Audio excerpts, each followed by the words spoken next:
What is going on, guys? My name is John and welcome back to yet another video. At the beginning of this year, I uploaded the quest for achieving every trainer star in Pokemon Heart Gold and Soul Silver, and a lot of you wanted me to check out Generation 5 to see if it'd be more of a difficult challenge. Today we're going to find out how easily you can get a 5-star trainer card in Pokemon Black and White. If you're not sure exactly what this video is all about, I've included a playlist that contains all the previous videos that I've done on this topic that will help you better understand what we're trying to achieve here. Trainer stars were included in the games to reward players for completing either new or challenging aspects in the mainline Pokemon games, and in a sense these represent the developer's checklist to 100% the game.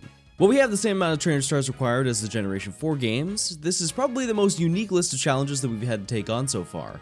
As always, be sure to leave a like on the video and subscribe for more content like this, and with that out of the way, let's just jump right into it. Now if you're well rounded in your Generation 5 knowledge, you know that there is one small issue about this challenge. There aren't actually any trainer stars. For some reason, ever since the introduction of these games, Game Freak removed the stars on the card and chose to just change the color of your trainer card instead.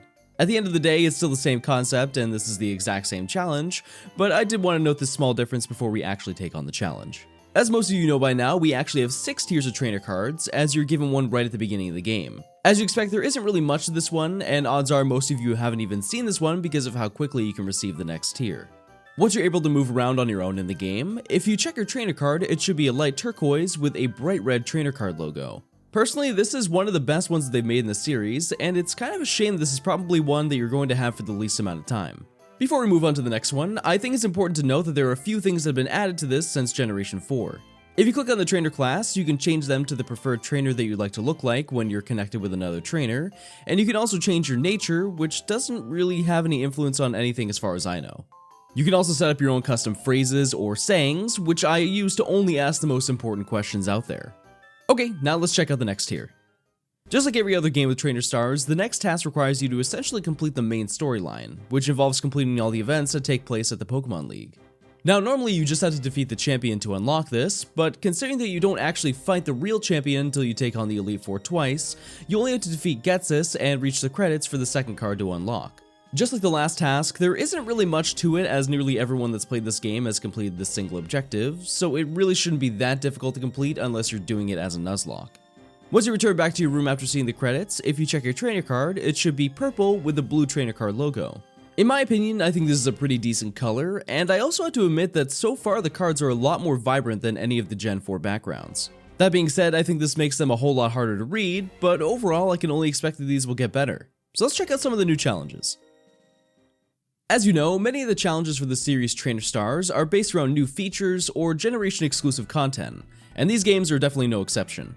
The next task that we're going to look at is at one of the most unused sections of the game, the Entry Forest.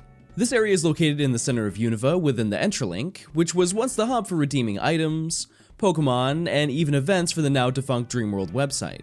Although majority of this area is completely useless now, one of the other features that was available was the ability to connect with other games through DS Wireless and visit other players' worlds. This sounded a lot better on paper considering you're basically in a bad horror movie where you can only talk to your friend and roam through the world doing nothing, but thankfully they added something to make this not a complete waste of development time. The Entry. In the center of the Entralink is a small shrine with dirt that houses the entry. Upon visiting other players' entries, you can complete small tasks in their own Unova region to add levels to your entry back in your world. When you check their base, there should be 6 different tasks you can complete, and they're all very straightforward tasks. These range from having a 2 Pokemon battle, selling an item, leaving a hidden item in the world, and healing them in battle. Once you've completed one of these objectives, you'll gain experience toward your entry and are warped back to your own world. Now you might have noticed earlier that once you check the entry, you'll have a black level as well as a white level. Both of these levels grow independently, and as far as I know, it's based on which game you complete the events in. In order to get the next trainer card, you have to get both your black and white levels to level 30, which if you've never done this before, it sounds like a complete nightmare. Admittedly, I attempted this trainer star first to see if the challenge was even possible, because I'm pretty sure I completed like 3 missions back in 2011 before I got bored and then moved on. Because I was visiting a copy of Pokemon Black, every time I completed a mission, I would gain a level towards my black entry, so I initially assumed that I would have to boot up another copy of white to reach level 30 that way. But thankfully, the game is a little bit more forgiving. As you complete events and check another player's entry, you'll see that the previously completed tasks in the ring are filled in to match the game version that completed it. If all the areas are filled in with the same color and you're the last person to complete it, the game will reward your entry with 6 levels based on your version. This means if you want this to be done the fastest way possible, you will only need both versions of the game. During this grind, I noticed that literally every time I completed an event, my entry would gain a level. So you only need to complete 30 missions, or specifically fill in the mission ring 5 times, in order for both entry levels to reach level 30. Personally, this took me a little over an hour to do, which was a huge relief considering I thought it was going to take like 20 hours because there's like zero information about this online. But come to find out, this was probably one of the easiest stars that I've ever had to get. Once you're both at level 30, if you check your trainer card, it should now be pink with a purple logo. Apparently this is supposed to be copper, which is a little bit more reasonable when I look at my game through my DS rather than my capture card output, but once again this is a pretty decent combination. Personally, I'm finding the logos are getting more and more loud, but maybe the next one is a little less vibrant? The next one they're going to look at is an old favorite, completing the national decks. This one should also not really come as a surprise, and if you spend even a little bit of time with this, you know that just like basically every other game, this can take either most of your time or no time at all if you're well prepared. To put into comparison, Generation 4's national decks consist of 493 Pokemon, including all the mythicals and legendaries. Because Pokemon Black and White was intended to be very similar to the Generation 1 titles, Game Freak added another whopping 150 Pokemon, as well as a few mythicals to bring the updated national decks to 649 Pokemon. Now, no matter if you're starting your decks in this game or have played previous versions, this is a ridiculous task, but let's break this down to see just how much work you're going to really have to put in. Just like every other dex, all the Pokemon that are genuinely difficult to obtain due to being limited time events aren't required. And because the DS games did a great job covering all the regions, you don't have to obtain a single mythical Pokemon, and yes, that even includes Victini. In total, this will knock off 13 Pokemon, so your actual total is going to be 636. Now, if you've watched the Professor Oak's challenge that I did for Black and White, you know that with the base game, you're able to collect 332 Pokemon without connecting with another game. Not only is this barely over the required half of the Pokédex, but you're going to need another copy of the Gen 5 games to take care of the other starters and legendaries. As you expect, no matter what you're going to do, you're going to bring a ton of Pokemon from the Gen 4 games, as there are roughly 180 Pokemon that are nowhere to be found in the game. Although Heart Gold or Soul Silver will take out a very large chunk of the missing Pokemon out of the equation, about 60 Sinnoh regionals are absent, so Platinum will probably be your best bet to gather the rest. A very important thing to note is that this collection of 180 Pokemon doesn't include the 20 version exclusives and the encounters available in the White Forest. So if you're planning to complete this in Pokemon Black, there are another 30 evolution lines that are straight up unavailable, and even in White it's debatable whether it's even worth getting them considering only a certain selection of the encounters can be available at one time in the forest. Once you've managed to collect what's available in the game, you're going to have to grab the rest through the Poke Transporter. I covered this a few months ago, but the process can take days considering how many Pokemon are required to be passed through. On the upside, there isn't a limit onto how many you can send in one day, so if you're already well prepared, it will at least only take one day rather than 8 weeks. Overall, it's fair to say this is probably the second hardest national dex that we've had to complete in this series, but per usual, I just transferred the decks that I collected from the previous challenges to make it a whole lot easier. Because I'm also using my copy of the game that I played when the games first came out, I already completed all but 200, which made the transferring process a little bit easier. Once you've collected the last Pokemon, if you check your trainer card, it should now be silver with a yellow-gold logo. Well, to be fair, I did ask for something a little less loud. Let's move on to the next challenge.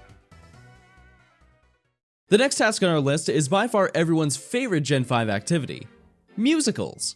If you never participated in a Pokemon musical, let me break it down for you. Take all the fun that's in the Pokemon contests, and then just throw it away. The musical consists of 2 portions, dress up and then the actual musical. Realistically, the only thing you actually have control over is the dressing portion, as the musical is essentially a cutscene, but we'll get to that in a second. Just like the Generation 4 contests, you can dress up your Pokemon with props and accents, and unlike the other games, these items have to be worn on specific parts of the Pokemon's body, rather than wherever you want. As a result, some pieces of clothing and items can't be put on a Pokemon, which can definitely make or break your ability to win one of the musicals. As you can probably expect, the challenge for this area is that we're going to need to collect every single musical prop available in the game. Is this hard? Definitely not. But is this boring? Oh, absolutely. The main way that you can collect props in these games are similar to the rewards that you get in contests in Omega Ruby and Alpha Sapphire. Once you've completed a few musicals, fans will appear in the lobby and gift you random items for your Pokemon to use in the next match.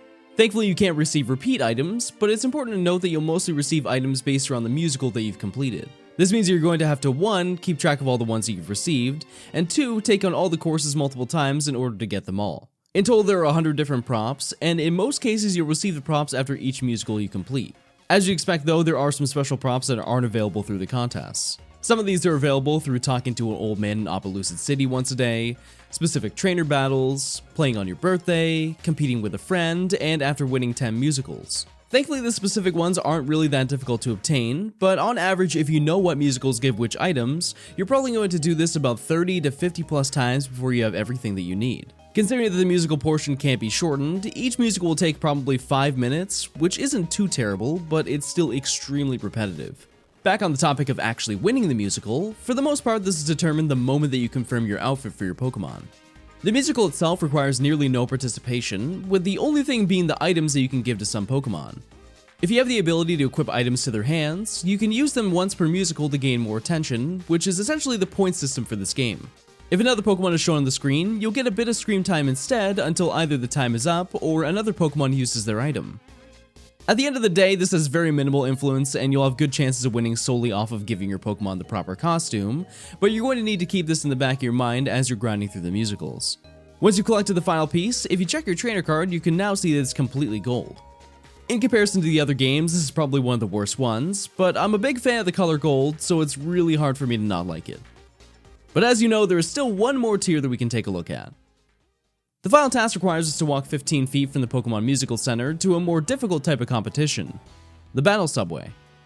This is Generation 5's version of the Battle Tower, and for the most part, if you've taken on one of these challenges before, you're not missing much aside from a few new features. This area contains a bunch of game modes like Single, Double, Wi-Fi, and even NPC multi-battles if you're up for the challenge. And just like the previous facilities, you can take on trainers in groups of 7 and try to reach your highest streak without losing a battle. Now with all this in mind, what's the final challenge? In order to get the final trainer star, we're going to need to defeat the streak bosses in both the Super Single and Super Double battle categories. Now if you've done this before in any game, you're well aware as to how left field a lot of these battles can go, and this game brings it to a whole different level. From the start, you're unable to take on the Super Series formats, and the only way to unlock them is to defeat both Ingo and Emmett on the 21st battle in each section.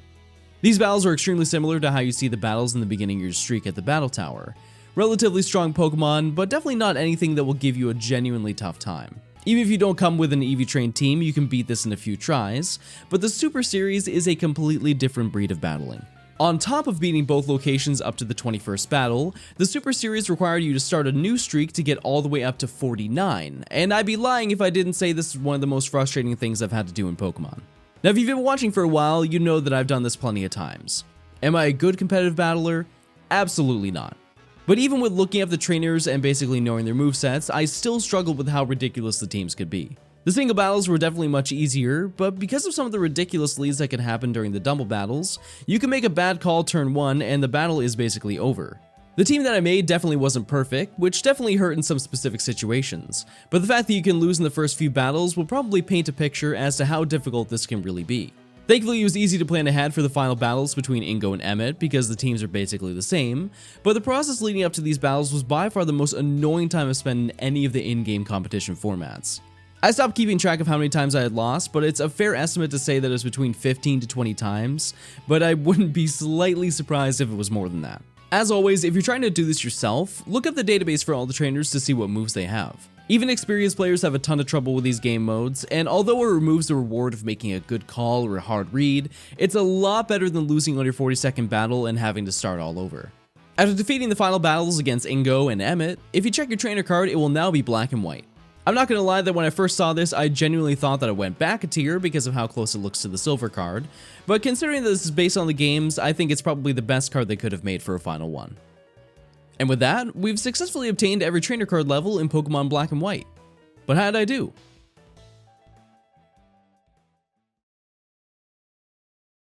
So let's review.